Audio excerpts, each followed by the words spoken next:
परमात्मा कल्याण करेगा।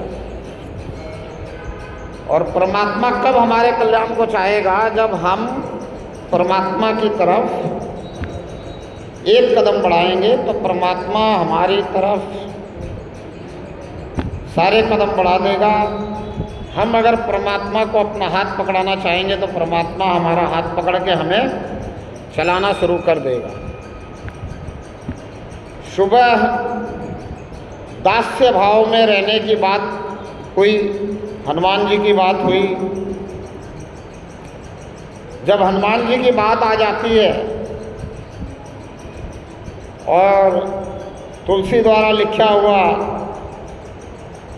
हनुमान चालीसे की बात आती है और सूर्य से निकलने की बात रह जाती है तो कुछ अधूरा सा लगता है। तो जब सूर्य को निकलने की बात आती है हनुमान जी द्वारा तो कुछ लोग इसके ऊपर बहुत क्रिटिसिज्म करते हैं। बहुत लोग इसको ऐसा बोलते हैं, बोला ऐसा हो सकता है क्या? क्यों? क्योंकि वो शास्त्र की सांकेतिक भाषा को नहीं समझते, संकेत को नहीं समझते। वो हनुमान को नहीं समझ पाए, वो राम को नहीं समझ पाए। जो राम को नहीं समझ पाया वो हनुमान को समझ ही नहीं पाएगा। जिसने ये नहीं समझा कि राम कौन है, राम कैसा है, राम क्या है, जिसने ये नहीं समझा कि रत्नाकर को नारद ने राम राम शब्द रटने को दिया और उसी रत्नाकर ने वाल्मीकि होकर के रामायण लिखी और 10,000 साल पहले लिखी, घटना घटने से, इतिहास बनने से पहले लिख दिया। यानी रामायण जो है एक तरह से भविष्य लिखा गया वाल्मीकि जी द्वारा। तो उस समय भी रत्नाकर वाल्मीकि इसलिए बन पाए क्योंकि वो राम राम रट रहे थे, परमात्मा से स्नेह हो गया था। अब राम राम रटने का मतलब सिर्फ राम ही राम नहीं रट रहे थे। एक जो प्रार्थना थी अंदर, एक जो कौतूहल था अंदर, अंदर जो जिज्ञासा थी कि भाई ये कर्मों का फल जो है कोई बांटने को तैयार नहीं है, तो ये कर्मों का जो मेरा फल है ये घटेगा कैसे, ये माफ़ कैसे होगा, इसकी माफ़ी देने वाला जो है इस राम से कैसे जुड़ जाऊं, ये राम कैसे मुझे माफ़ कर दे। ये जो अंदर की प्रार्थना थी ना, ये जो भाव थे, ये भाव काम करते हैं। राम राम रटने से केवल बात नहीं बनेगी अगर भावना राम से जुड़ने की ना हो। भावना ऐसी ही हो कि बस संसार की चीज़ें मिल जाए, संसार का संसाधन मिल जाए, शरीर रूपी साधन के लिए संसाधन की अच्छी व्यवस्था परमात्मा कर दे, तो फिर परमात्मा अपने आप से नहीं जोड़ता है। फिर परमात्मा कहता है ठीक है, तू जो कर्म कर रहा है उसका फल मिलेगा, तू राम राम कर रहा है इसका भी कुछ ना कुछ तो फल मिलेगा ही मिलेगा। तो ऐसे लोग जो हनुमान जी के सूर्य के निकलने की जो बात है उस पर क्रिटिसिज्म करते हैं, वो लोग ऐसा भी कह सकते हैं कि भाई रोटी रोटी करने से भूख नहीं मिटती, पानी पानी करने से प्यास नहीं मिटती, अग्नि अग्नि करने से आग की तपिश नहीं मिलती, बर्फ़ बर्फ़ रटने से बर्फ़ की ठंडक नहीं मिलती, तो राम राम करने से कुछ होने जाने वाला है नहीं। पर ऐसा है नहीं। क्यों? क्योंकि वो जिन चारों चीज़ों का उदाहरण देते हैं वो परमात्मा की, राम की रचना का उदाहरण देते हैं। और परमात्मा रचना में भी है और रचना से परे भी है। परमात्मा अद्वितीय है। परमात्मा के लिए कोई भी उदाहरण, कोई भी कितना भी उदाहरण दे, पर कहीं ना कहीं कुछ ना कुछ छूट जाता है, क्योंकि अद्वितीय है। जिसके जैसा कोई नहीं है उसका क्या उदाहरण दोगे? जिसके जैसा कोई नहीं है उसका क्या उदाहरण दोगे? हर व्यक्ति भी अपने आप में अद्वितीय है, किसी के जैसा कोई नहीं है, किसी के लिए कोई उदाहरण नहीं चलता है। अगर अभिभावक गलती कर जाता है और बच्चों के सामने उदाहरण रखने लग जाता है कि भाई फलाने के बच्चे ने ऐसा कर लिया वैसा कर लिया, वो पढ़ने में इतना तेज है, तो अपने बच्चों को हीन भावना में ला देता है। वो अपने बच्चे क्या कर रहा है, अपना पुत्र क्या कर रहा है, अपनी संतान क्या कर रही है, इस बात को अगर समझ करके उसके अंदर जो कुछ है, जो परमात्मा ने उसको दिया हुआ है उसके कर्मों के फल के कारण, उसको अगर प्रोत्साहित करे तो ज़्यादा अच्छा है। क्यों? क्योंकि उसके जैसा कोई दूसरा तो है नहीं। जैसा दूसरा कर रहा है वैसा वो कर नहीं सकता। एक ही पिता के कई संतान हो और वो संतान सब एक जैसी नहीं हो सकती, क्योंकि सबके अपने अपने कर्मों से भाग्य जुड़ा हुआ है, नियति जुड़ी हुई है, सबकी बुद्धि विवेक अलग अलग मिला हुआ है, उस हिसाब से ही वो कार्य कर सकता है। कोई संगीत का परमज्ञ बन सकता है, कोई व्यापारी बन सकता है, कोई किसी व्यापारी के यहाँ नौकर भी बन सकता है। जैसे उसके नियति में है वैसे होगा, और जैसा वो इस जन्म में कर्तव्य करेगा उसके हिसाब से और भाग्य में विस्तार होगा। लेकिन जब हम उसको उसके हिसाब से करने नहीं देते, हम दूसरों से उसकी तुलना करने लग जाते हैं, तो वहाँ गड़बड़ होती है। और वो फिर अगर जितनी उसकी शक्ति नहीं है, जितनी उसकी क्षमता नहीं है, उससे ज़्यादा करने की कोशिश करता है, तो बड़ी मुश्किल में पड़ जाता है। हालांकि हम उसको समझाने के लिए ये भी कहते हैं कि करत करत अभ्यास के जड़मती होए सुजान, रसरी आवत जात के सिल पर परत निशान। कहते भाई अभ्यास कर, अभ्यास कर, अभ्यास करते करते तुम्हारी जड़ बुद्धि में भी ये विद्या आ जाएगी। कौन सी विद्या? सुबह बताया था कि विद्या ये नहीं है जिसको हम विद्या समझते हैं, ये सब अविद्या है। अगर संतों से पूछो तो संत कहते हैं विद्या एक ही है, परमात्मा को पहचान जाना। ज्ञान क्या है? परमात्मा को पहचान जाना। बाकी ये संसार की जितनी बातें आपको स्कूल कॉलेज और इंस्टीट्यूट में सिखाई जाती है, ये क्या है? ये सब अविद्या है, और अविद्या को विद्या कह रहे हैं।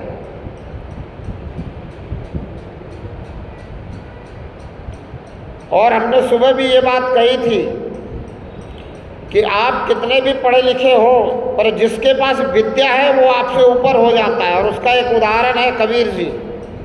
अनपढ़, काला अक्षर भैंस बराबर, लेकिन उनको विद्या आ गई है। वो अविद्या के चक्कर में नहीं पड़े, उनको विद्या आ गई है, ज्ञान हो गया है, ज्ञान चक्षु खुल गए हैं, वो परमात्मा से जुड़ गए हैं, परमात्मा उनसे जुड़ गया है। परमात्मा ने उनको दृष्टि ऐसी दे दी है, अंदर की दृष्टि, जिससे वो देख पा रहे हैं। तो वो भी कहते हैं कि परमात्मा सब जगह है, कोई ऐसी जगह नहीं जहाँ परमात्मा नहीं है। बोला परमात्मा तेरे अंदर ही है, जैसे मृग के अंदर कस्तूरी छिपी हुई है, वैसे घट घट में परमात्मा है। लेकिन मृग को पता नहीं है, इसलिए उस कस्तूरी की जब सुगंध आती है तो वो बाहर जंगल में ढूंढता है। तो बोला हे इंसान, तुझे भी जब पता चलता है कि परमात्मा है और तुझे ये पता नहीं चलता है कि मेरे अंदर ही है, तो तू भी बाहर बाहर ढूंढता है। फिर तू छानता फिरता है पूरी दुनिया की खाक कि पता नहीं परमात्मा को किसी ने कहाँ कैद कर लिया होगा। किसी ने मंदिर में, किसी ने मस्जिद में, किसी ने गुरुद्वारे में, किसी ने चर्च में, किसी ने बौद्ध स्तूप में, किसी ने कोई ऐसी जगह बना ली होगी जहाँ परमात्मा को कैद कर लिया होगा। कोई संत ऐसा होगा जिसके आश्रम में ही परमात्मा ने अपना निवास स्थान बना लिया होगा। ऐसा हो सकता है? नहीं हो सकता। परमात्मा को कोई कहीं कैद तो कर नहीं सकता। और परमात्मा सर्वज्ञ है, सबको जानने वाला है, सब कुछ जानने वाला है, सब जगह रहने वाला है, एक जगह रहने वाला नहीं है। आपके अंदर भी है, मेरे अंदर भी है, आपके और मेरे बीच में भी है। ये कहा है संतों ने, जिन्होंने इसको पहचाना, इसको देखा है। सिर्फ अनुभव की बात नहीं है, सिर्फ बोध की बात नहीं है, सिर्फ आभास की बात नहीं है। अनुभव से, आभास से ऊपर उठे, बोध हुआ कि तू है, मेरे अंग संग है, मेरी बड़ी मदद करता है, मेरी बहुत सहायता करता है, मेरी अंगुलियां पकड़ के मुझे चला रहा है, मुझे ऐसा लगता है, तो फिर बोध से पहचान की तरफ बढ़ने का प्रयास किए। बोले तू मुझे इतना सब कुछ करता है तो मेरे लिए इतना सा और कर दे, निगाहे दीदार की दे दे। अब ये लोग जो कहते हैं, जो हनुमान जी के लिए कहते हैं कि उन्होंने सूर्य को निगला थोड़ी है, वो समझते नहीं सांकेतिक भाषा। वहाँ कहने का तात्पर्य ये है कि भाई सूर्य जो है, जिसके द्वारा सब कुछ चल रहा है, सब कुछ हो रहा है, सूर्य के बिना जीवन नहीं है। सूर्य के बिना कोई जीवन यहाँ हो सकता था क्या? नहीं हो सकता था। इस सूर्य को बनाने वाला भी परमात्मा है। और उस समय तुलसीदास जी को ये पता चल गया कि सूर्य से, पृथ्वी से सूर्य की दूरी कितनी है, तो उस दूरी को बताने के लिए हनुमान जी को सांकेतिक रूप में लेकर के वो दूरी बताई और बिल्कुल फिक्स दूरी बताई। आज विज्ञान भी बिल्कुल उसी दूरी को माप रहा है कि इतनी ही दूर है सूर्य धरती से। और उससे ये बताना चाहते हैं कि जिसने परमात्मा को जान लिया, जिसने परमात्मा को पहचान लिया, जिसने इस रमे राम को जान लिया, सूर्य उसके परमात्मा के अंदर ही है। और जब परमात्मा के अंदर है तो जो परमात्मा को जान लिया, सूर्य भी उसके अधिकार क्षेत्र में है, पर वो उस पर अधिकार जमाना नहीं चाहता है। इसलिए परमात्मा का कार्य परमात्मा पे छोड़ रखा है, कहीं कोई डिस्टरबेंस किसी प्रकार की करना नहीं चाहता है।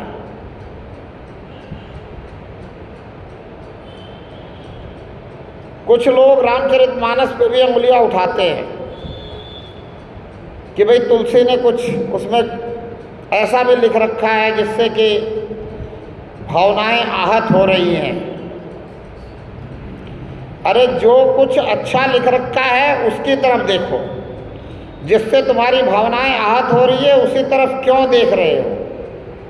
क्यों? क्योंकि तुम्हें परमात्मा से प्रेम नहीं है, संसार से प्रेम है। तुम्हें संसार की कुछ चीज़ें जैसे तैसे मिल जाए इसका तुम प्रयास कर रहे हो। तो जो परमात्मा के प्रेमी है वो इस बात से जरा सा भी इधर उधर नहीं होते, और उनको जो कुछ तुलसी के लिखे हुए में से चाहिए वो उसको अपने लिए चुन लेते हैं। और वो समझ जाते हैं कि भाई तुलसी ने इस रमे राम की चर्चा बहुत अच्छी करी है। अब ये दास्य भाव में हनुमान जी हैं और भक्ति कर रहे हैं, लेकिन दास्य भाव से उत्तम जो भक्ति कही गई है वो सबसे पहले भक्ति कही गई है श्रवण की। श्रोता बन जाओ, श्रवण करो, सुनो सबको। सुबह भी मैंने कहा कि सुनो सबको, करो वो जो सबसे अच्छी हो। दुनिया वाले कहते हैं सुनो सबकी, करो मन की। इस बात को मत मानो, क्योंकि मन की करेगा तो फंस जाएगा इंद्रियों के चक्कर में। मन इंद्रियों का राजा है। इसलिए कुछ अगर गलत बातें दुनिया में आपके सामने आई है तो उसको समझने का प्रयास करो कि दुनिया वाले तो आपको दुनिया में ही फंसाने का प्रयास करेंगे। तो संत क्या कहते हैं? बोले सुनो सबकी और करो वो जो उसमें सबसे अच्छी हो। तो सबसे अच्छी है वो संत क्या कहते हैं कि सबसे अच्छी ये है कि तू परमात्मा की तरफ मुड़ जा, परमात्मा के शरणागत हो जा, सब कुछ परमात्मा पे न्यौछावर कर दे, छोड़ दे सब कुछ परमात्मा पे, और परमात्मा से ही प्रार्थना कर कि जैसे तू चाहता है वैसे चला। और परमात्मा फिर जब चलाने लग जाता है तो सबसे अच्छा होने लग जाता है। और परमात्मा चलाता उसी को है जो परमात्मा के समर्पित हो जाता है। अन्यथा तो परमात्मा ने स्वतंत्र छोड़ ही रखा है कि जो तू कर सो भर। अब अगर श्रोता के रूप में हम देखें कि श्रोता के रूप में सबसे अच्छा कौन है, जिसकी कहानी से हम ये समझ सकते हैं कि भाई श्रोता बनना चाहिए। श्रोता के रूप में परीक्षित से अच्छा कोई नहीं है। इसलिए जितने कथाकार हैं वो कहते हैं कि तुम पारीक्षित बन जाओ सबके सब, तो मैं तुझे कथा सुनाऊं। लेकिन बात समझने की ये है कि भाई परीक्षित जी जो थे उनको तो ये पता चल चुका था कि 7 दिन बाद मेरा शरीर छूटना है, 7 दिन बाद मेरा शरीर छूटना है। आप कथा सुनने बैठो, आपको ये पता ही नहीं है कि कब शरीर छूटना है, तो आप क्या चाहते हो? धार्मिक एंटरटेनमेंट, कि कर्ण प्रिय कुछ सुनने को मिले, कुछ अच्छा देखने को मिले आँखों से। तो आप कथा में क्या खोजते हो? अच्छा पंडाल होना चाहिए, अच्छी सजावट होनी चाहिए, अच्छी लाइट होनी चाहिए। अभी जैसे किसी भक्त ने कहा, बोला लाइट जला दे। अरे लाइट से क्या लेना देना है? मेरा चेहरा देखना है कि मेरे शब्द सुनने हैं? वो लाइट से कोई लेना देना नहीं था। संत के शब्द सुने जाते हैं, संत के शब्दों को सुन करके उस पर चिंतन किया जाता है, मनन किया जाता है। अगर वो शब्द अच्छे हैं, अगर वो शब्द सही हैं, उनका कहना सही है, तो उस पर चलने का प्रयास किया जाता है। लाइट का क्या काम? परीक्षित जी जो है 7 दिन में शरीर पूरा करने वाले हैं। अब बताओ, जिसको ये पता हो कि मुझे 7 दिन में शरीर पूरा करना, उसे नींद आएगी क्या? आप सोचो कि आपको पता चल जाए कि 7 दिन में आप शरीर पूरा करने वाले हो, आपको नींद आएगी क्या? नहीं आएगी। तो परीक्षित जी तो 24 घंटे कथा सुन रहे हैं, और सुनाने वाले कौन हैं? सुखदेव। सुखदेव निद्राजयी है, उनको नींद आती ही नहीं, उनको नींद से कोई लेना देना ही नहीं। उनका तो अपने शरीर पे पूरा कंट्रोल है, वो तो सभी इंद्रियों को जीते हुए हैं, इसलिए वो दिगंबर रहते हैं, इसलिए वो कोई वस्त्र धारण नहीं करते हैं। अब वो 24 घंटे कथा सुना रहे हैं, 7 दिन, 7 दिन कथा सुना रहे हैं। परीक्षित जी 7 दिन कथा सुन रहे हैं, 24 घंटे। जब किसी को ये पता चल जाए कि मेरी 7वें दिन मृत्यु होने वाली है, वो क्या खाने पीने की सोचेगा? वो क्या खाने पीने में समय बर्बाद करेगा? और जबकि वो भक्त हो, अरे अगर वो भक्त ना हो तो वो क्यों कहे कि मुझे मुक्ति चाहिए, मुक्ति मुझे कैसे मिलेगी? मुक्ति का प्रयास करो भैया, किसी को बुलाओ जो मुझे मुक्ति दे सके। 7 दिन में मृत्यु होने वाली है, मुझे मुक्ति चाहिए, मुझे मोक्ष चाहिए, मुझे निर्वाण चाहिए। जो कोई भक्त होगा, जो संतों का प्रेमी होगा, जिसने संत वचन सुने होंगे, जो संतों की बातों पे विश्वास रखता होगा, जिसने ये जाना होगा कि मैं शरीर नहीं हूँ, मैं आत्मा हूँ, मेरे कारण ये शरीर चेतन है, वो सोचेगा कि मुझे मुक्ति चाहिए, मैं दोबारा इस शरीर में नहीं आऊँ। मैं क्या करूँगा ऐसे शरीर में आकर के जिसमें कोई भी श्राप दे दे और कह दे कि चल छोड़, इस शरीर को जाना पड़ेगा, तुझे विदा होना ही पड़ेगा इस शरीर से, और कोई उपाय भी ना रहे। तो परीक्षित जी बहुत बड़े भक्तों में है, बहुत बड़े श्रोता हैं, बहुत पहले से संतों को सुन रहे हैं, लेकिन अभी तक उनको पता नहीं चला कि मुक्ति कैसे होगी। इसलिए अब वो क्या चाहते हैं कि कोई ऐसा आए और मुझे इतना सुनाए, इतना सुनाए, इतना सुनाए कि मेरा विचार बदल जाए, मेरे भाव बदल जाए, भाव पूरी रूप से परमात्मा के प्रति हो जाएं, भाव पूर्ण रूप से परमात्मा में लग जाए, विचार परमात्मा में लग जाए, मन परमात्मा में लग जाए, बुद्धि परमात्मा में लग जाए, विवेक मान ले इस बात को कि मैं आत्मा परमात्मा का अंश हूँ और मुझे परमात्मा में ही जाना है, और मेरी प्रार्थना हो जाए परमात्मा से और मुझे परमात्मा की पहचान हो जाए, मेरा ध्यान अंत समय में परमात्मा में रह जाए। ऐसा कोई आ जाए तो बात बन जाए, ये वो जानते हैं पहले से,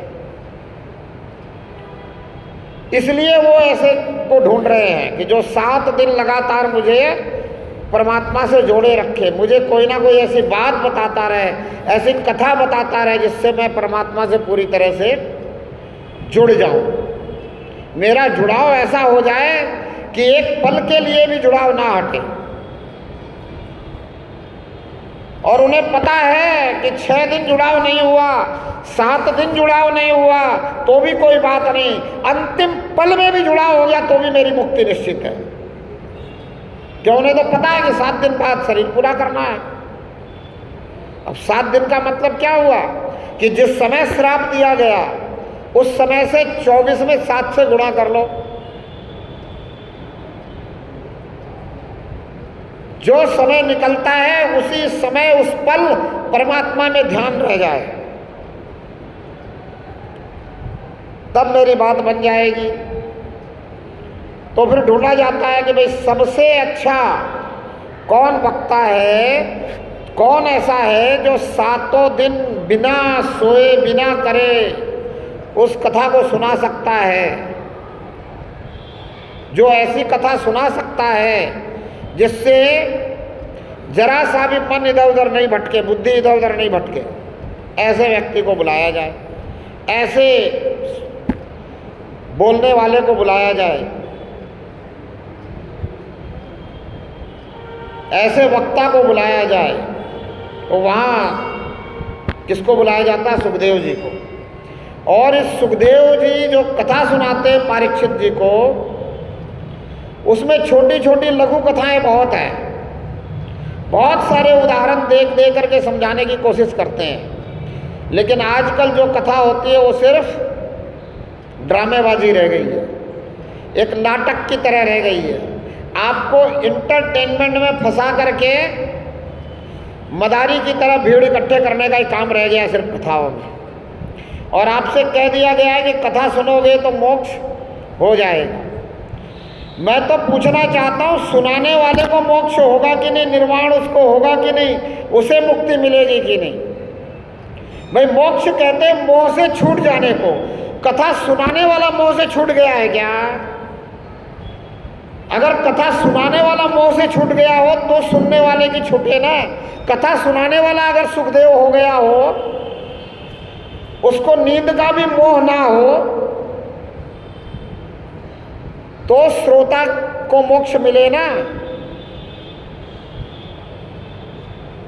मोक्ष का मतलब है मोह से छूट जाना, मोह से दूरी हो जाना। जिस किसी चीज से भी मोह है उससे आपका अलगाव हो जाना, बिलगाव हो जाना। अब मोह खत्म होता है तो वैराग्य शुरू होता है। मोह जब तक रहता है तब तक वैराग्य होता नहीं है। इसीलिए हमारे शास्त्रों में व्यवस्था दी कि भाई पहले 25 साल आप ब्रह्मचर्य रहोगे, विद्या अध्ययन वगैरह करोगे। अब विद्या मतलब वही अविद्या आज की नहीं, विद्या मतलब उस समय ब्रह्म विद्या थी।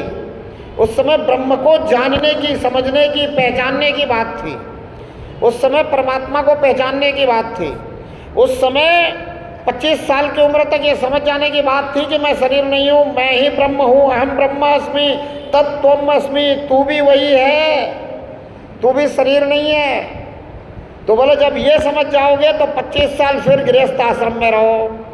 फिर गृहस्थ आश्रम में रहोगे, पाणी ग्रहण संस्कार करोगे तो तुम ये समझे हुए हो कि तुम आत्मा हो और ये भी सामने वाली भी आत्मा है, ये ब्रह्म है, तुम भी ब्रह्म हो, तुम पर ब्रह्म के अंश हो, ये भी पर ब्रह्म के अंश है।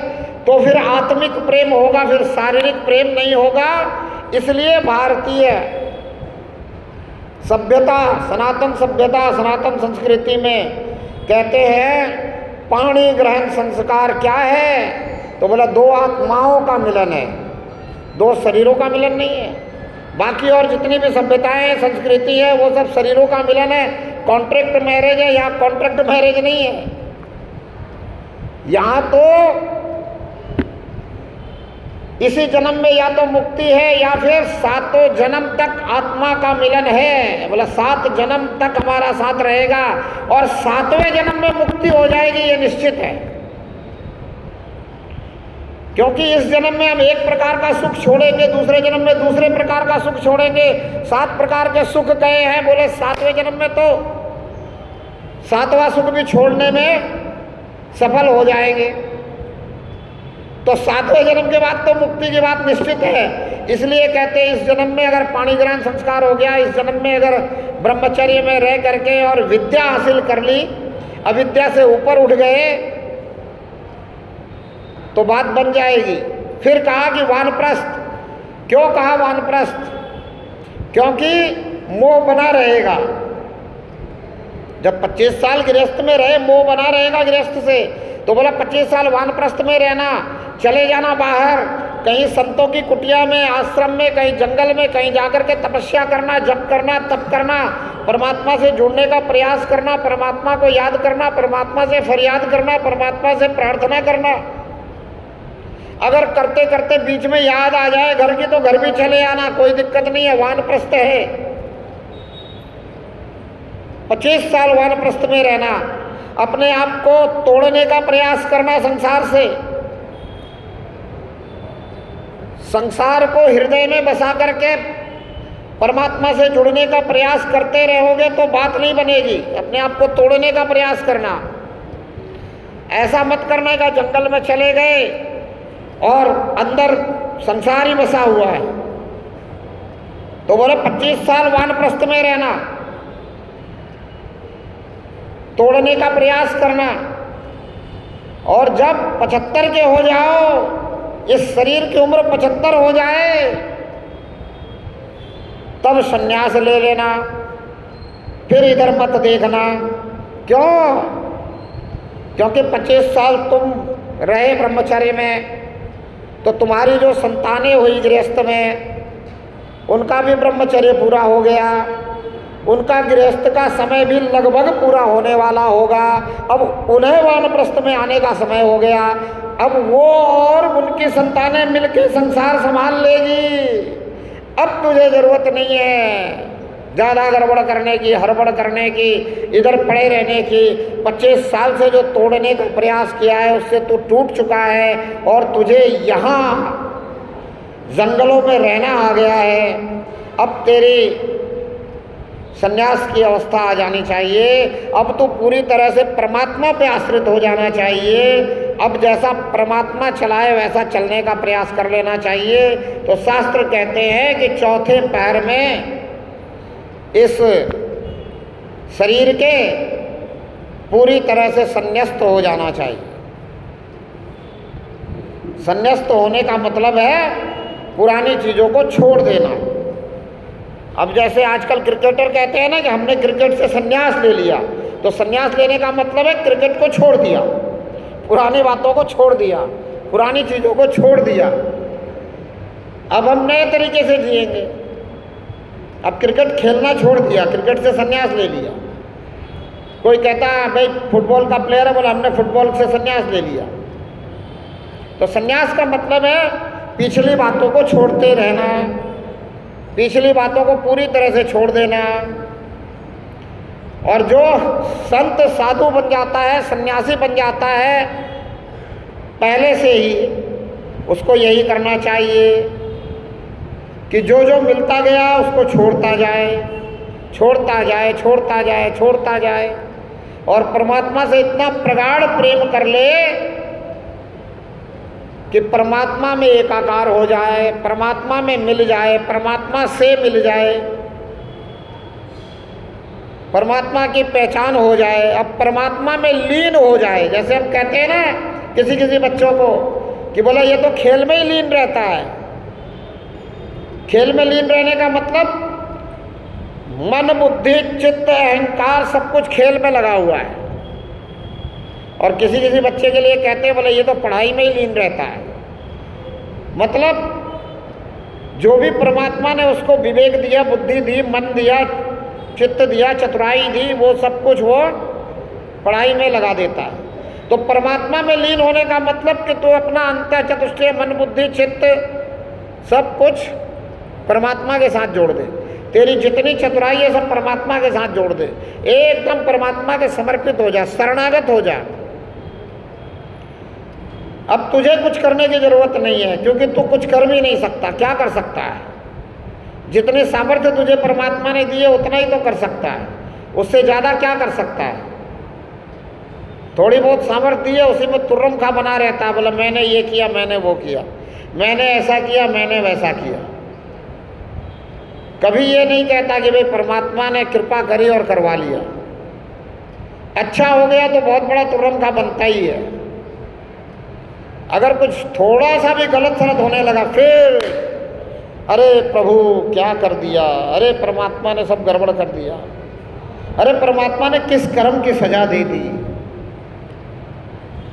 अरे कोई उपाय करो, परमात्मा मेरे कर्मों को माफ़ कर दे, क्षमा कर दे। फिर कहता कोई उपाय बताओ कि मैं क्षमा हो जाऊं, मुझे क्षमा मिल जाए। फिर फंसाने वाले भी आ जाते हैं, उपाय बताने वाले आ जाते हैं, बोले बताओ उपाय करवाओ। राजा जनक को भी ऐसे ही बहुत उपाय बताने वाले आए, बोले परमात्मा मिलेगा, गंगा नहा ले, परमात्मा मिलेगा, ये कर ले, परमात्मा मिलेगा, ये कर ले, परमात्मा की पहचान हो जाएगी, सत्य को समझ जाएगा, परम सत्य को समझ जाएगा। पर राजा जनक ने नहीं माना। उनने कहा मैं एक बात तो जानता हूँ, मुझे अनुभव है कि परमात्मा है और कण कण में है, सब जगह है। तुम्हें पता हो तो इशारा करो, इशारे में बताओ। अष्टावक्र ने इशारे में बताया, लेकिन वो चूंकि संसार में फंसे हुए परमात्मा के बारे में कुछ जानते ही नहीं, और जो जिनके पास पहुँचते हैं, जो जिनको बताना चाहिए वो भी नहीं जानते, वो भी नहीं समझते, वो भी नहीं पहचानते, तो वो फिर परमात्मा को ही लालची ठहरा देते हैं। बोला परमात्मा बहुत बड़ा लालची है, तू ऐसा कर, इतना दान कर, इतना पुण्य कर, परमात्मा के नाम पर कर, ऐसा कर वैसा कर, मान जाएगा परमात्मा। क्योंकि परमात्मा तो सरकारी कर्मचारी के जैसा है, रिश्वत दिया फाइल आगे बढ़ा देगा। भाई परमात्मा तो सरकारी कर्मचारी है, तेरी सारी गलती माफ, तू 2-4 करोड़ सरका दे। तूने घोटाला कर रखा हो हजारों करोड़ का, और सरकारी कर्मचारी को 2-4 करोड़ सरका दे, तो वो तुझे बता देगा कि इस घोटाले की सजा से कैसे बचना है। वो तुझे भगा देगा इस देश से उस देश में, जिस देश में इसकी सजा तुझे हो नहीं सकती। अरे परमात्मा ऐसा नहीं है।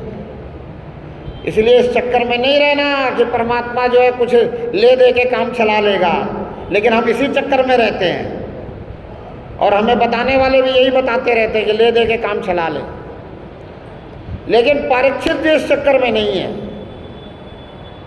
परीक्षित जी बहुत बड़े भक्त हैं, संतों के बहुत बड़े अनुयायी हैं, बहुत अच्छे श्रोता हैं। उनको पता है ले दे के काम नहीं चलना, ले दे के कुछ भी करो, मुझे तो 7 दिन के बाद शरीर छोड़ना है तो छोड़ना ही पड़ेगा, ऐसा कुछ होने वाला नहीं है। इसलिए लेने देने वाली बात करने वाले को दूर उठाओ, कोई ऐसा श्रोता बुलाओ जो 24 घंटे मुझे परमात्मा से जोड़े रखे, जो मेरे विचार को, मेरे ध्यान को बिल्कुल अलग होने ना दे।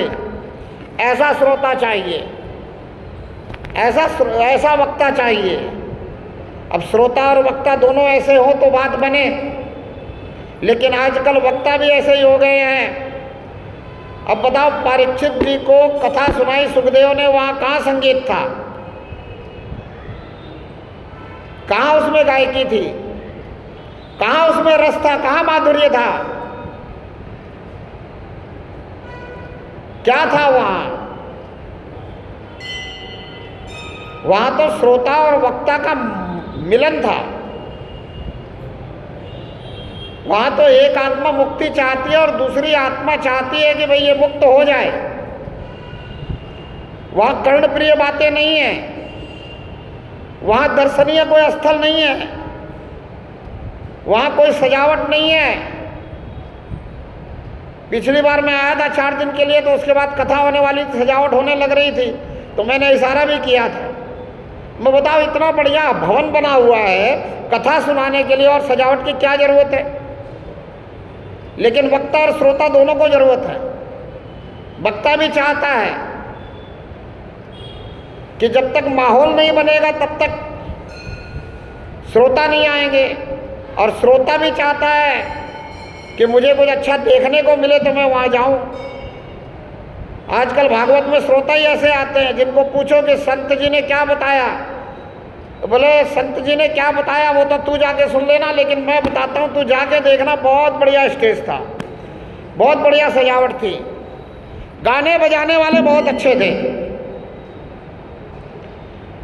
ऐसा बढ़िया गाते बजाते कि एकदम नाचने को मन कर जाता। मन के पीछे दौड़ने वाले श्रोता रह गए हैं, बुद्धि और विवेक के पीछे दौड़ने वाले श्रोता नहीं रहे।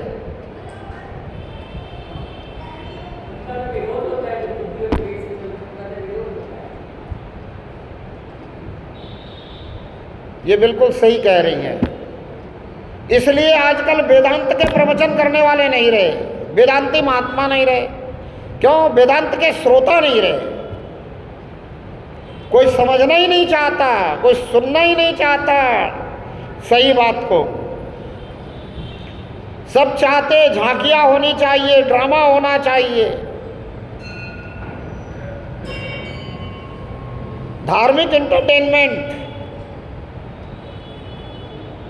और मुझे जो है ना, मेरे चाचा जी ने एक बात बताई थी। बोला देखो ऐसा है कि जिन लोगों को एंटरटेनमेंट इंडस्ट्रीज, टीवी, फिल्म आदि में कलाकार बनने का मौका नहीं मिला, डायरेक्टर बनने का मौका नहीं मिला, कुछ बनने का वहां मौका नहीं मिला, तो वो जो है यहाँ आकर के शुरू हो गए, मौका मिल गया उनको कला दिखाने का, वो कलाकार हैं। पर सुखदेव जी जो वक्ता है वो कलाकार नहीं है, उनको कोई कला नहीं आती। उनके अंदर ना संगीत की कला है, ना उनके अंदर शब्द संयोजन की कला है। वो कविता नहीं सुना रहे वहाँ,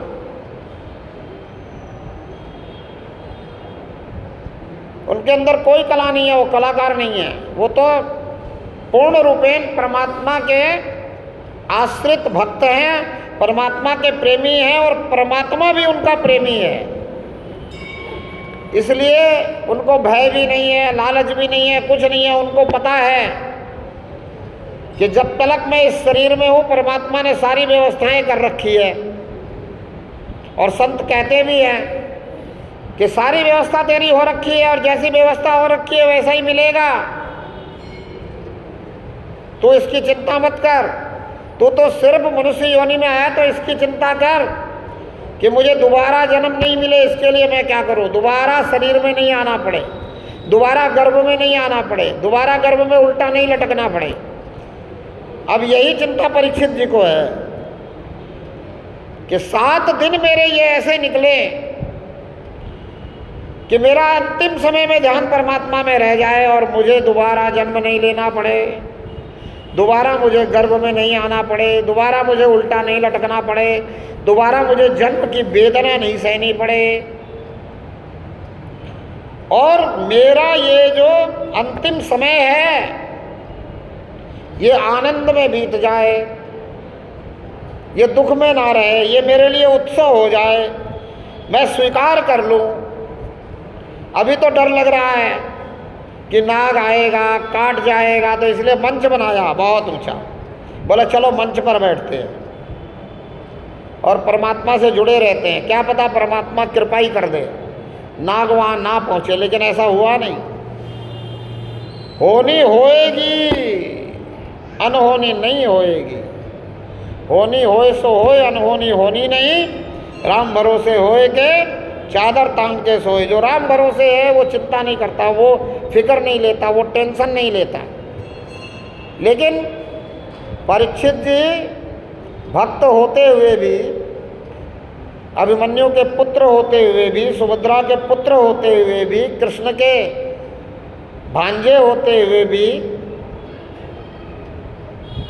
अभी तक पूर्ण परमात्मा की जानकारी नहीं हो पाई, और संसार से जुड़े हुए हैं, इसलिए भय भी समाप्त नहीं हो पाया। मरने का तो कहते ऊंची मचान बनाओ, वहाँ बैठते देखते क्या होता है। तो वो 7 दिन लगातार वहाँ कथा सुन रहे हैं। क्यों? क्योंकि मरने की चिंता है, बचने की भी चिंता है। अब वो सोच रहे हैं कि कहीं ये 7 दिन मेरे परमात्मा की कथा सुनते सुनते परमात्मा के ध्यान में निकल जाए तो बात बन जाए। लेकिन उस कथा में लिखा है कि 6ठे दिन तक उनको पूरी तरह से ये विश्वास ही नहीं होता कि हरि करे सो खरी करे। करेगा परमात्मा ही। वो अभी भी लगे हुए हैं, लास्ट मिनट तक लगे हुए हैं कि कुछ भी यहाँ अगर भेजो तो वो पूरी तरह से जांच परख कर भेजो। तो अब कथा आती है कि 7वें दिन एक राजा की कहानी सुनाते हैं सुखदेव जी। कहते हैं एक तेरे जैसा राजा था, वो गया जंगल में अकेला ही भटक गया कहीं। भटकने के पश्चात रात्रि का पहर हो गया, अब कहाँ रुके कहाँ जाए, रास्ता नहीं मिल रहा है। तो एक बहेलिये का मकान मिल गया। वो बहेलिया भी बुजुर्ग हो रहा था। वो बहेलिया क्या हो रहा था? बुजुर्ग, यानी उसका शरीर जीर्ण शीर्ण हो रहा था। उसके शरीर में इतनी ताकत नहीं थी कि वो जो है कुछ और कहीं दूर जाके कर सके। तो उस मकान में पहुँचे तो उस मकान में मलमूत्र का खजाना भरा पड़ा, क्योंकि वो बाहर कहीं जा ही नहीं पा रहा, क्या करेगा। तो वहाँ मलमूत्र का खजाना भरा पड़ा है, लेकिन राजा को आश्रय चाहिए। तो राजा कहता है कि भाई मुझे यहाँ आश्रय दे दो। बहेलिया कहता है मैं तो हमेशा आश्रय देता हूँ लोगों को, लेकिन बाद में झगड़ा करके निकालना पड़ता है। उनको यहाँ की सुगंध गंध इतनी भा जाती है कि वो यहीं रहना चाहते हैं।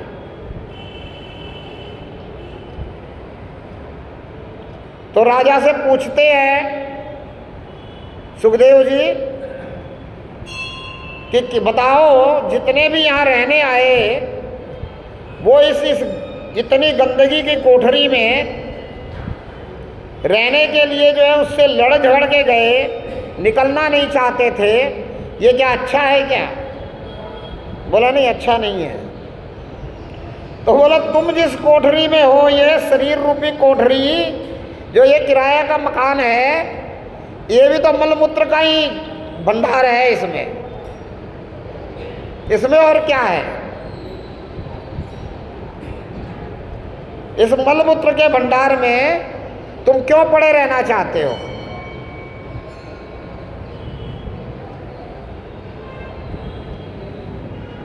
फिर जो है वहाँ परीक्षित जी को समझ में आती है बात कि भाई ऊपर ऊपर हम इस शरीर को देख रहे हैं, ऊपर की सुंदरता नजर आती है, इंद्रियों का सुख नजर आता है, पर हमने अंदर कभी देखा ही नहीं। क्या है? हाड़ मांस का पुतला है जिसमें क्या तैयार होता है? काहे की फैक्ट्री है ये? मलमूत्र की फैक्ट्री है। मलमूत्र तैयार होता है, शरीर से बाहर होते ही उसमें से दुर्गंध आने लग जाती है। चलो ये तो प्रभु की कृपा है कि शरीर में रहे तब तक दुर्गंध नहीं आती है, लेकिन क्या इसमें से सुगंध आती है? क्या है भाई? किसी डॉक्टर सर्जन से पूछो, वो सुंदर से सुंदर शरीर का ऑपरेशन करता है, लेकिन उसको आकर्षण नहीं होता है। क्यों? क्योंकि वो इतने ऑपरेशन कर चुका होता है कि उसको पता है कि ये कितना ही सुंदर शरीर होने दो, अंदर सब मटिया मेट है, कुछ नहीं है इसमें।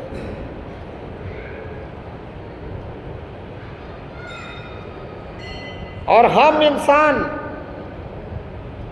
इसी शरीर की सुंदरता को देख के वासना में घिर जाते हैं, और वासना का चरम सुख वहां से प्राप्त करना चाहते हैं जहां से ये गंदगी का भंडार निकलता है,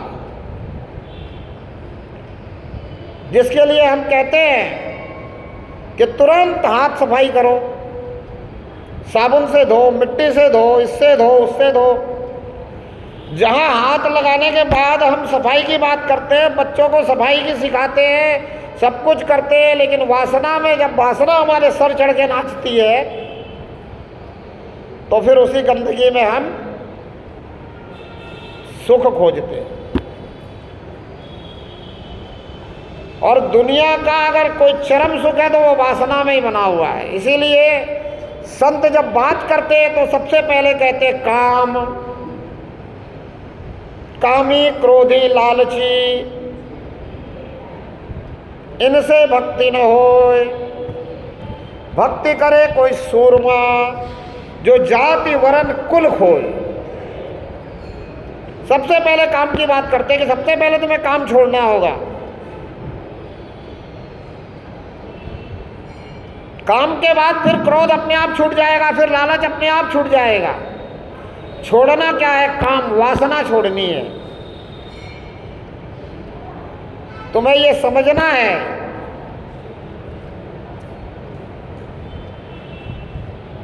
कि जहां हम इतनी साफ सफाई रखते हैं कि उस स्थान को छूने के बाद हाथ भी धो लेते हैं, हमें पता है कि ये गंदगी है, फिर इस गंदगी में क्यों मुंह मारना है, क्यों इस गंदगी में जाना है? तो वासना छोड़नी है। अब वासना छोड़ने का मतलब ये नहीं है कि गृहस्थ नहीं करना है। वासना छोड़ने का मतलब क्या है? ये नहीं है कि गृहस्थ नहीं करना है। इसलिए हमारे ऋषियों ने, हमारे मुनियों ने 16 संस्कार बनाए। उसमें पाणी ग्रहण संस्कार के बाद एक और संस्कार बनाया। पता है कौन सा संस्कार है वो?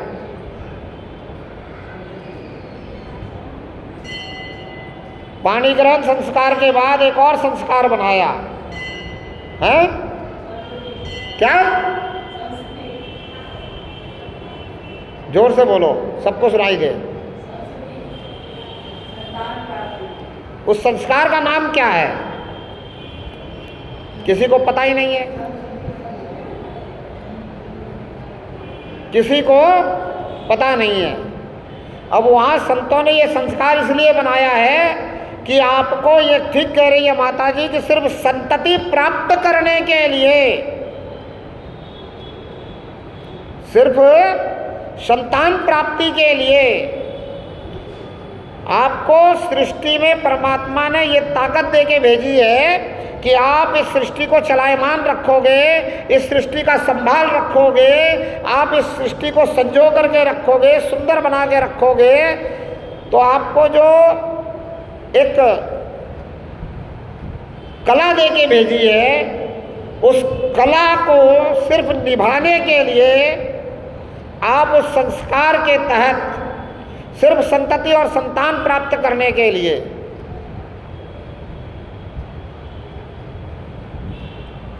वो संस्कार करोगे, सुख के लिए नहीं, ना स्वयं के सुख के लिए, ना दूसरे के सुख के लिए। आज क्या करते हैं? सिर्फ सुख के लिए। किस लिए करते हैं? सिर्फ सुख के लिए। और गड़बड़ यही है। इसीलिए आजकल क्या होता है, लोग कहते हैं, बोला बच्चे तो एक्सीडेंटल होते हैं, क्योंकि संस्कार का है पता नहीं।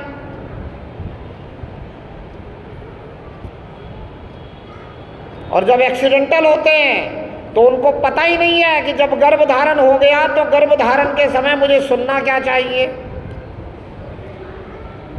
और परीक्षित भी ऐसे हैं जिनको पता है कि मुझे अब 7 दिन सुनना क्या चाहिए, तो वो कहते हैं सुनाने वाले वक्ता को बुलाओ जो मुझे वो सुनाए जो मुझे सुनना चाहिए।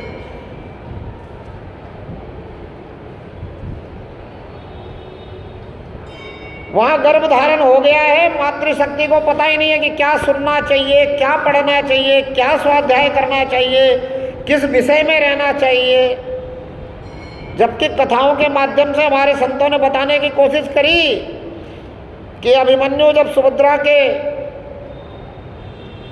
पेट में है तो उस समय जो है, जो बात अर्जुन उनको बता रहे हैं वो अभिमन्यु सीख रहा है, समझ रहा है। चक्रव्यूह के 6 दरवाजे तोड़ने सीख गया। 7वीं में नींद आ गई मातृशक्ति को, तो मातृशक्ति के साथ उसकी नाभि जुड़ी हुई होती है। ये शरीर सो गया तो वो शरीर भी सो गया। तो संत कहते हैं कि इस समय में, गर्भधारण के समय,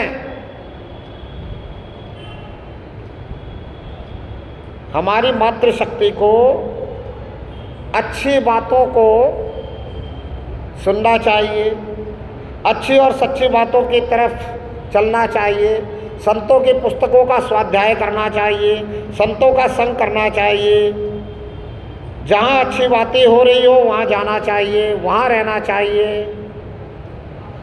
और आजकल लोग बताते हैं बोला अच्छे अच्छे बच्चों के चित्र लगा के रखने चाहिए ताकि वो ध्यान होता रहे।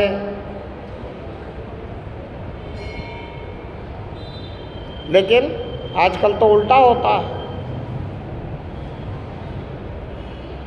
पता ही नहीं चलता कि कब हुआ गर्भाधान संस्कार। इसको कहते हैं गर्भाधान संस्कार। पाणी ग्रहण संस्कार के बाद गर्भाधान संस्कार होता था,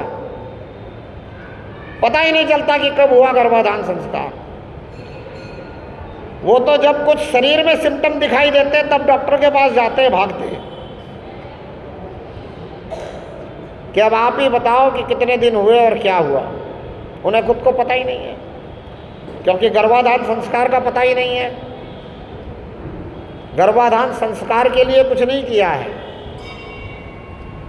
सिर्फ वासना के चरम सुख को प्राप्त करने के लिए सब कुछ किया है। और दोनों एक दूसरे से सुख चाहते हैं। अगर एक दूसरे से सुख नहीं मिलता है तो तुरंत कह देते हैं नहीं भाई अपनी तो नहीं निभेगी, मुझे तो तेरी आवश्यकता ही नहीं है। क्यों? क्योंकि सब सुख के खोजी हो गए हैं और सुख के चक्कर में दुख को मोल ले लेते हैं। जितना ज़्यादा सुख को खोजने जाओगे उतना ज़्यादा दुख मोल मिलेगा, और जितना ज़्यादा दुख से दूर हटने की कोशिश करोगे उतना ज़्यादा सुख मिलेगा। उल्टा है, हम दुख से दूर हटने की कोशिश नहीं कर रहे हैं इस जीवन में, हम तो सुख को पाने की कोशिश कर रहे हैं। वो उल्टा रहा, हम सुख पाने की कोशिश करते हैं तो दुख मिलता है, हम दुख को खोने की कोशिश करेंगे तो सुख मिलेगा। हम दुख से दूर होने की कोशिश नहीं कर रहे हैं, सिर्फ सुख सुख सुख सुख चाहिए, सब तरह का सुख चाहिए, और वो सुख ही दुख का कारण बन जाता है। और होना ये चाहिए कि दुख को दूर करने का कारण, दुख कैसे दूर रहे, दुख कैसे ना आए, कैसे शरीर पूर्णतः स्वस्थ रहे, शरीर में कोई दुख न आए, इसका उपाय करना चाहिए। इसका उपाय नहीं करते, उपाय इसका करते हैं कि आज कैसे मुझे भोजन का आनंद मिले, भोजन का सुख मिले, कौन सा स्वाद लूँ, कौन सी चीज़ खाऊं कि भोजन का सुख मिले। वो भोजन का सुख लेने के चक्कर में शारीरिक दुख उत्पन्न कर लेते हैं। अगर हम ये सोच करके चले कि भाई ऐसा क्या हम खाएं जिससे दुख ना हो, हम ऐसा ही खाएं जिससे हमें दुखी ना होना पड़े, आगे इस शरीर से रोगग्रस्त नहीं होना पड़े। क्योंकि प्रथम सुख निरोगी काया, प्रथम सुख क्या है? निरोगी काया। तो काया कैसे निरोगी रहे इसका उपाय करें। इस काया में ऐसी चीज डालें जिससे कि काया अच्छी रहे, वो नहीं करते। हम समझते ही नहीं कि मैं काया नहीं हूँ, मैं काया में हूँ। मैं तो समझता हूँ मैं ही काया हूँ, मैंने खाया है, मैंने खाने का सुख लिया है। अब तू सुख के पीछे भाग रहा है, काया को सब कुछ समझ रहा है, तू काया के सुख को अपना सुख समझ रहा है, तो फिर काया का दुख तेरे दुख हो गया। काया के दुख में तू दुखी होने ही वाला है, क्योंकि तेरी अवस्था संत वाली तो है नहीं। संत तो जानते हैं कि काया का दुख मेरा दुख नहीं है, इसलिए काया के दुख में भी वो दुखी नहीं होते। वो लोगों को भले ही दुखी दिखे, बोला संत बीमार है, लेकिन वो दुखी नहीं होते। पर मैं एक बात और भी कहता हूँ कि जो संत है वो बीमार होना भी नहीं चाहिए, उसे तो पहले से ही दुख ना हो इसका निवारण करना चाहिए। और जो संत है बेअंत को जानता है, परमात्मा को जानता है, परमात्मा को पहचानता है, परमात्मा से प्रेम है, परमात्मा से माफ़ी मांग रहा है, तो परमात्मा तो उसे क्षमा कर देना चाहिए। अगर परमात्मा उसे क्षमा नहीं कर रहा, उसको उसके कर्मों की सजा मिल रही है, तो मेरा तो मानना है कि वो संत है नहीं, वो संत बनने की कोशिश कर रहा है, साधक है, भक्त है, प्रभु प्रेमी है। वो परीक्षित की तरह है। वो खुद अभी सुखदेव की तरह नहीं बना है और वो कथा सुना रहा है। परीक्षित किसी को कथा सुना सकता है क्या? वो खुद परीक्षित है और दूसरे को परीक्षित बना रहा है। वो पहले सुखदेव की तरह हो तो जाए, वो सारे मोह से दूर हो जाए, मोक्ष में आ जाए, वो अपनी सारी इच्छाएं छोड़ दे, निर्वाण में आ जाए। मोक्ष किसे कहते हैं? मोह का छूट जाना मोक्ष है। जब मोह छूट जाए और फिर भी इच्छाएं रह जाए, बोला भाई मेरा मोह तो नहीं है इस धन से, मैंने फैक्ट्री तो बेच देनी है और मेरी इच्छा है कि फैक्ट्री बेच करके और मैं एक जो है बहुत बड़ा आश्रम बना लूं जिसमें वृद्धों को रखूं, अनाथों को रखूं, दिव्यांगों को रखूं, उनकी सेवा हो, ये मेरी इच्छा है। अगर मोह खत्म हो गया धन का और ये इच्छा भी रह गई तो आप मोक्ष तो हो गया, आपको जीते जी मोक्ष हो गया कि आपने धन का मोह छोड़ दिया, आपने और चीज़ों का मोह छोड़ दिया। लेकिन मोह छोड़ने के बाद इच्छा रह गई कि मैं ऐसा कर लूँ इस धन से, तो निर्वाण नहीं हुआ।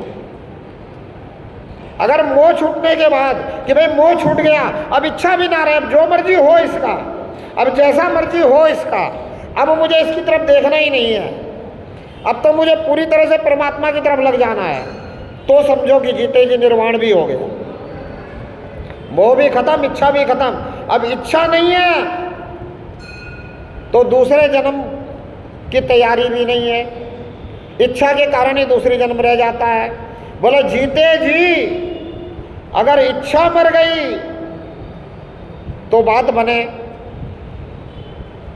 मोह तो खत्म हो गया। बोला मेरा तो सबसे मोह टूट चुका है, अब मैं समझ गया हूं कि किसी का कुछ नहीं है, लेकिन इच्छा रह गई कि ये ढंग से घर चला ले, तो बात बनती नहीं। मोक्ष के बाद इच्छा खत्म हो जाए, मोह के बाद इच्छा भी खत्म हो जाए तो निर्वाण। अब निर्वाण भी हो गया और उसके बाद परमात्मा से प्रेम हो जाए, परमात्मा की पहचान हो जाए, परमात्मा से एकात्मता हो जाए, परमात्मा में लीन हो जाए, परमात्मा में लय हो जाए, तो फिर आवागमन से मुक्ति, फिर परमात्मा में गमन। ऐसे हमारे सुखदेव जी और वो सुना रहे परीक्षित जी को कथा, तब जा कर के परीक्षित जैसा श्रोता और वक्ता सुखदेव जैसा हो तो भी बड़े मुश्किल है मुक्ति को प्राप्त करना। उसके बाद भी इतनी 6 दिन की कथा सुनाने के बाद 7वें दिन ये कथा बतानी पड़ती है कि अरे इस मलमूत्र की कोठरी से तेरा जो है मोह छूट क्यों नहीं रहा? सबसे मोह छूट गया, इस मलमूत्र की कोठरी से मोह नहीं छूट रहा। मरने से फिर भी डर रहा है, फिर भी ये शरीर छूटने से डर रहा है, फिर भी इस शरीर का लालच रख रहा है।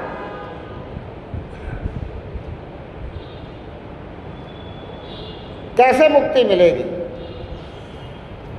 कैसे मुक्त हो पाएगा? जब शरीर की इच्छा रहेगी तो पुनः किसी न किसी शरीर में फंस जाएगा, पुनः जन्म बंधन में आ जाएगा, और जब पुनः जन्म बंधन में आएगा तो पुनः मरण बंधन में आएगा। जन्म मरण का चक्कर फिर ऐसे ही चलते रहेगा। इसलिए अब छोड़।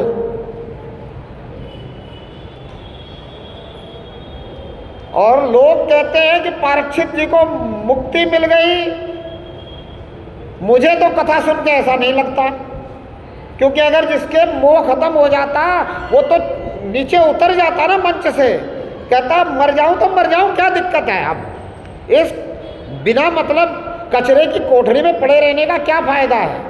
अब तो मुझे पता चल गया कि परमात्मा में ध्यान रहेगा, कचरे की कोठरी से निकलूंगा और समय निश्चित है, इस समय जाना है, इस समय परमात्मा में ध्यान रखूंगा, मेरा गमन परमात्मा में हो जाएगा। उतर आता ना मंच से, नहीं उतरा परीक्षित मंच से, उतरा क्या परीक्षित? कहीं लिखा है क्या कथा में कि मंच से उतर गया, उसका भय खत्म हो गया, शरीर का लालच नहीं रहा? तो कैसे मान लूं कि मैं मुक्त हो गए परीक्षित, और तुम परीक्षित बन के कथा सुन लोगे तो मुक्त हो जाओगे, तुम आवागमन के चक्कर से छूट जाओगे? कैसे मान लूं? नहीं मान सकता। इसलिए मैं कहता हूं कि तुम अगर सुनते हो तो सुनने के बाद उस पर चलने का प्रयास करो। चलोगे, परमात्मा से जुड़ोगे, परमात्मा की पहचान होगी, हर पल परमात्मा में ध्यान हो रहेगा, तब अंत समय में परमात्मा में ध्यान रह सकता है। तभी तुम आवागमन से मुक्ति के भागीदार हो सकते हो। उसमें भी संशय है, हो सकते हो ही जाओगे ऐसा मैं नहीं कहता।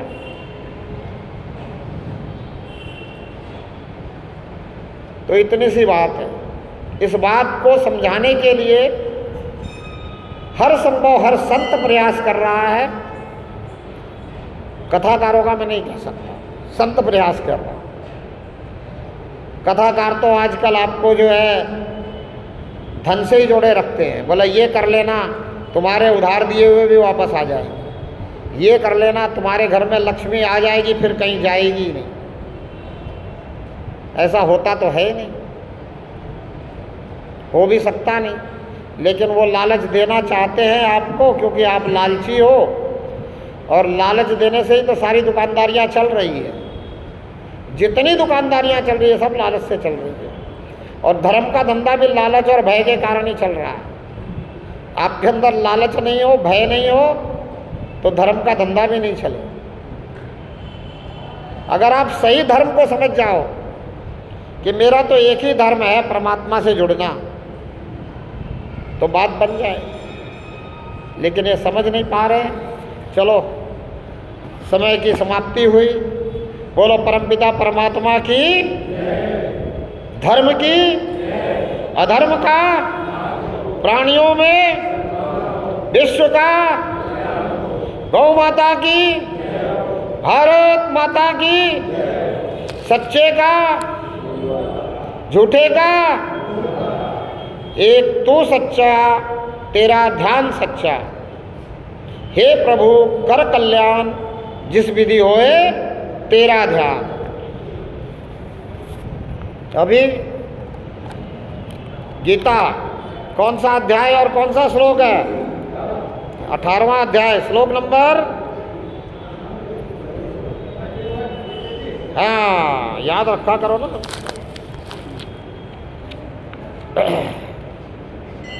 18वां अध्याय, श्रीमद् भगवद गीता का 18वां अध्याय, 31वां श्लोक। अया धर्मम अधर्मम च कार्यम च अकार्यम एव च अयथावत् प्रजानाति बुद्धि ही सा पार्थ राजसी। बोला हे पार्थ, मनुष्य जिस बुद्धि के द्वारा धर्म और अधर्म को तथा कर्तव्य और अकर्तव्य को भी यथार्थ नहीं जानता, वह बुद्धि राजसी है। अधर्मम धर्ममिति या मन्यते तमसावृता सर्वार्थ विपरीताश्च बुद्धि सा पार्थ तामसी। हे अर्जुन, जो तमोगुण से घिरी हुई बुद्धि अधर्म को भी यह धर्म है ऐसा मान लेती है, इस प्रकार अन्य संपूर्ण पदार्थों को भी विपरीत मान लेती है, वह बुद्धि तामसी है। धृत्या अयाधार्यते मनः प्राणेन्द्रिय क्रिया योगेन अव्यभिचारिण्या धृति सा पार्थ सात्विकी। हे पार्थ, जिस अव्यभिचारिणी धारण शक्ति से मनुष्य ध्यान योग के द्वारा मन प्राण और इंद्रियों की क्रियाओं को धारण करता है, वह धृति सात्विकी है। अया तो धर्म कामार्थ अंधृत्या धार्यते अर्जुन प्रसंगेन फलाकांक्षी धृति सा पार्थ राजसी। परंतु हे पृथा पुत्र अर्जुन, फल की इच्छा वाला मनुष्य जिस धारण शक्ति के द्वारा अत्यंत आसक्ति से धर्म, अर्थ और कामों को धारण करता है, वह धारण शक्ति राजसी है। अया स्वप्नम भयम शोकम विषादम मदमेव च न विमुंचति दुर्मेधा धृति सह पार्थ तामसी। हे पार्थ, दुष्ट बुद्धि वाला मनुष्य जिस धारण शक्ति के द्वारा निंद्रा, भय, चिंता और दुख को तथा उन्मत्तता को भी नहीं छोड़ता अर्थात धारण किए रहता है, वह धारण शक्ति तामसी है। सुखम त्विदानम त्रिविधम शृणु मे भारत सर्वम अभ्यासाद्र मते यत्र दुखांतम च निगच्छति यत तत् अग्रे विस्मेव परिणामे अमृतोपम तत्सुखम सात्विकम प्रोक्त माम आत्म बुद्धि प्रसाद जनम। हे भरत श्रेष्ठ, अब 3 प्रकार के सुख को भी तू मुझसे सुन। जिस सुख में साधक मनुष्य भजन, ध्यान और सेवादि के अभ्यास से रमण करता है और जिससे दुखों के अंत को प्राप्त हो जाता है, जो ऐसा सुख है वह आरंभ काल में यद्यपि विष के तुल्य प्रतीत होता है, परंतु परिणाम में अमृत के तुल्य है। इसलिए वह परमात्मा विषयक बुद्धि के प्रसाद से उत्पन्न होने वाला सुख सात्विक कहा गया है। विषेन्द्रिय संयोगा तद अग्रे अमृतोपमम परिणामे विस्मीव तत्सुखम राजसम समृतम। जो सुख विषय और इंद्रियों के संयोग से होता है वह पहले भोग काल में अमृत के तुल्य प्रतीत होने पर भी परिणाम में विष के तुल्य है, इसलिए वह सुख राजस कहा गया है। यद अग्रे च अनुबंधे च सुखम मोहनम आत्मनः निद्रा आलस्य प्रमादोत्थम तत् आम समुद्राहितम। जो सुख भोग काल में परिणाम में भी आत्मा को मोहित करने वाला है, वह निद्रा, आलस्य, प्रमाद से उत्पन्न सुख तामस कहा गया है। न तदस्ति पृथिव्याम वा दिवि देवेषु वा पुनः सत्वं प्रकृति जैर्मुक्तम यथेभी स्यात्रिभिर्गुणैः। पृथ्वी में या आकाश में अथवा देवताओं में तथा इनके सिवा कहीं भी ऐसा कोई भी सत्व नहीं है जो प्रकृति से उत्पन्न इन तीनों गुणों से रहित हो। इति समाप्तम्।